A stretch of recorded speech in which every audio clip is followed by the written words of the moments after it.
Hello, my name is Anuska and welcome to my channel. Now, on this week's video, I'm talking about a really important topic if you have high demands on your voice. So this is dehydration, and I want to share a surprising cause of dehydration. You may be someone that thinks you lead a very healthy lifestyle, you drink lots of water, you really take care of yourself, yet you still find that your voice feels dry. So what I'm hopefully going to share with you today may shed some light on that. So first of all, the voice loves to be moist. It needs to be moist. As leading laryngologist Garfield Davis said, the vocal folds are happiest in the atmosphere of the Kew Gardens hothouse. Now, I actually happen to live down the road from Kew Gardens, so I just basically spend my days there these days, but it's just this very interesting idea that the voice needs and loves to be moist. So whether we stand in the shower and inhale the steam, or whether we go and stand in the Kew Gardens hothouse, the voice loves that moisture. The reason being is because the vocal folds or vocal cords have a mucosal lining very similar to the inside of our cheeks. And we need that moisture. We need that not only to keep the voice healthy, because that moisture helps to repel the bacteria, but also from a speech perspective, the vocal folds need to be moist because it allows them to vibrate at this colossal speed that they do when we speak, between 100 and 200 times per second. So forget about singing, that's on a whole other level. Just speaking, we're looking at 100 to 200 times per second. So incredibly fast. So we need that moisture for the voice to be agile, flexible, and have that movement and mobility. So if they're not sufficiently moist, they become dry, they become irritated. More friction is therefore produced, which causes more heat, which causes more inflammation. And that's where we start to get vocal issues. And how this might manifest in the voice is you might find that your voice feels very tired all the time. It might feel strained, or it might just feel overworked. It might also feel very heavy, like you have to work really hard to get your voice out. So all of these things could be a sign that your voice is dehydrated. So other signs to know if our voice is dehydrated, more sort of physical signs, are sticky, thick mucus that is often produced when the voice is dehydrated. And so we may feel like we have to clear our throat a lot, or we may just feel like we have too much mucus. So either way, we're either coughing or trying to clear our throat, and it just feels like we've always got something sort of stuck in the back of our throat. Now, we do need mucus. As I said, that's what keeps the voice lubricated and moist. We want that thin mucus versus that sticky, thick mucus, or just an abundance of, too much mucus also, as I say, is a sign that the body's trying to compensate. Another sort of more general sign of dehydration, they say to pee pale. So looking at, more broadly, do we feel like we get enough water? Is our skin dry? What's the color of our pee? All of this stuff that we need to look at to determine, are we sufficiently hydrated more broadly, not just with our voice? So there's obviously some universal causes of dehydration that I'm sure you're already familiar with. Not drinking enough water, big one. Another one, particularly if we live in a country where we need central heating or we need air conditioning because it's too hot or too cold, you may find that your skin feels very dry, your throat gets dry very easily. So those types of things. Also, if you're someone that does a lot of travel by plane, the air in planes is very low in humidity. It's only between about 5 to 10% humidity.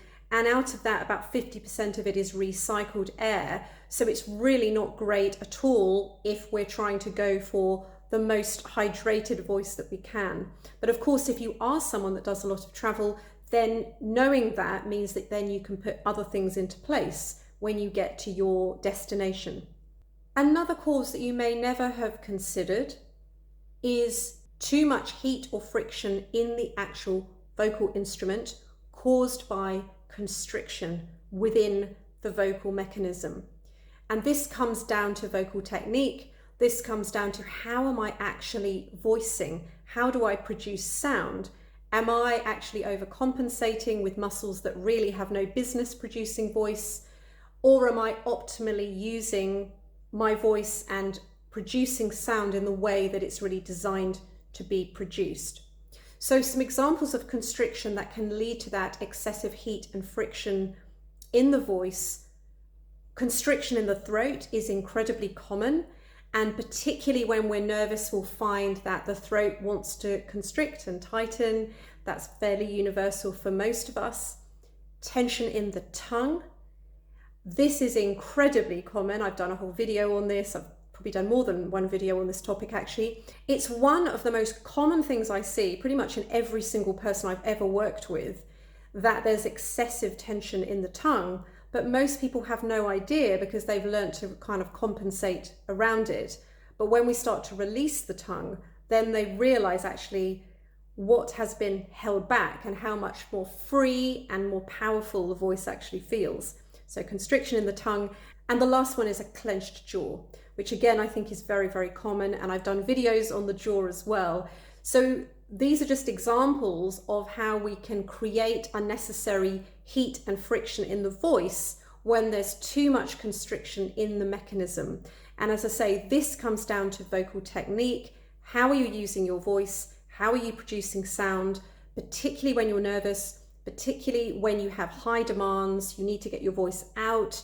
Are you pushing, straining, or are you just doing the opposite? Are you just going very kind of breathy and airy and sort of just letting the voice, not really supporting the voice in that way? So all of this is going to contribute to more dehydration in the voice.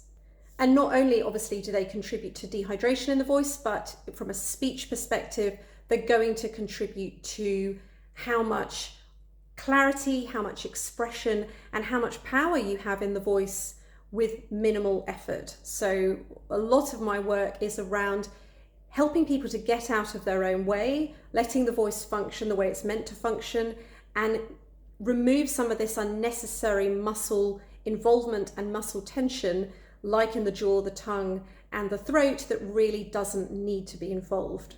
What can you do? Well, the obvious one, of course, is drink more water. But just to point out, and this may seem like a really obvious thing to say, but I still like to say it, water isn't going to directly touch your vocal folds.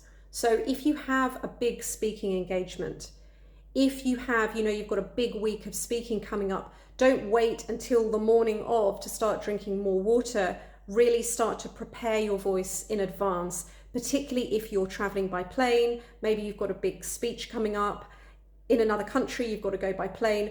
Drink loads of water in the lead up to that, because it's going to be too late if you try and do it an hour before, 2 hours before, because it's not really going to do anything. Number 2 is steam inhalation. Now this will do something because this will directly touch the vocal folds. The steam, of course, when you inhale it, will have a massive impact. I highly recommend this, particularly if you are doing a lot of plane travel and you're in a very, very, very dry atmosphere on the plane.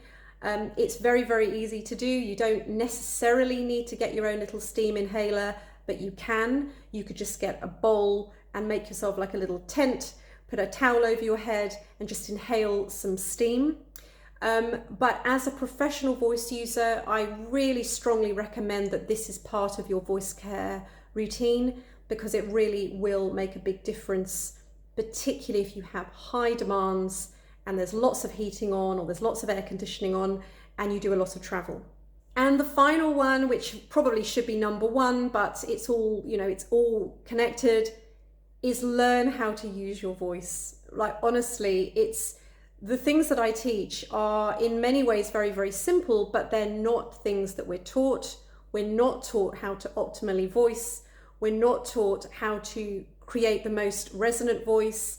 And so a lot of the issues that you will experience could be resolved very quickly just by learning how the voice actually really functions and how to get the most from your voice, how to actually really voice in the most effortless but powerful way. And that's really what I teach.